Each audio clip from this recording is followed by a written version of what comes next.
I am offering this Easter greeting standing at the baptismal font of our Cathedral Church of St. Stephen's in Harrisburg.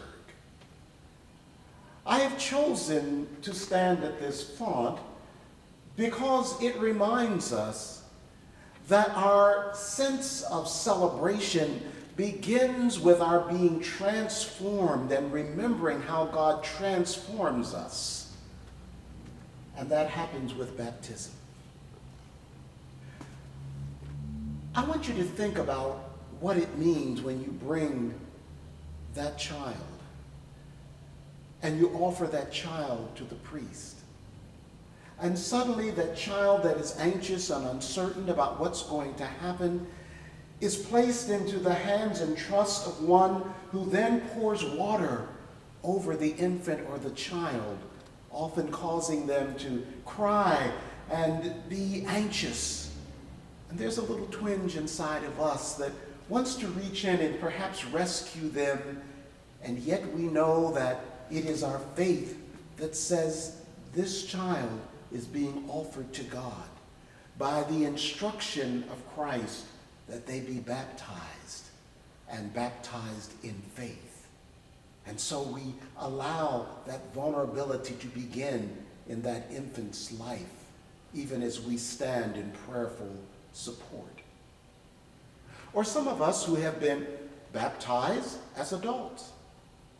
And we come as an adult and we stand in the midst of a public gathering, and we lean over and we allow priests to pour water over our heads and our faces, over our wonderfully coiffured hair and our makeup, and gasp for breath as the water may come into our nostrils and into our mouth. And that sudden moment of not being able to breathe, reminding us of death.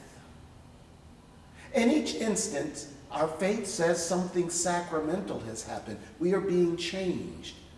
But emotionally, it reminds us, can we trust God in the moments of vulnerability?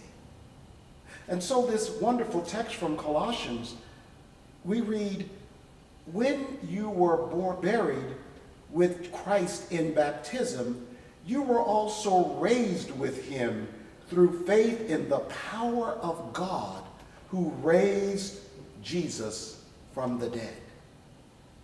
It reminds us not only that we are buried with Christ, but that it is faith that allowed Jesus to trust God who raised him from the dead. And likewise, as we trust God, we are transformed even unto trusting God in the time of death.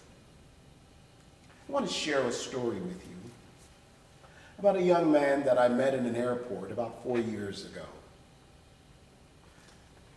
I was sitting in the airport in Houston, and a conversation began with a young man that I later discovered was an Episcopalian. He shared with me that he had been diagnosed with stage 4 colon cancer 2 years previous. He shared how devastating the news was to him. He said he'd always been a good person, a faithful person to his church and to his faith. But he said that as time went on with treatment and surgeries, nothing seemed to help. He said he prayed regularly for healing.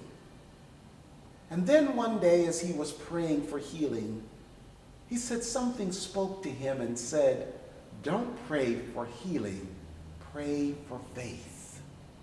Pray for faith." And he said, it was very strange because I wanted to be healed. But he said, I decided I would pray for faith. He said, "You know, Bishop, I have been in remission for about 4 or 5 months.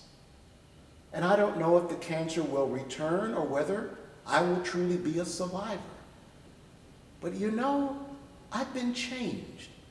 Because after praying that prayer for a time, I began to find peace."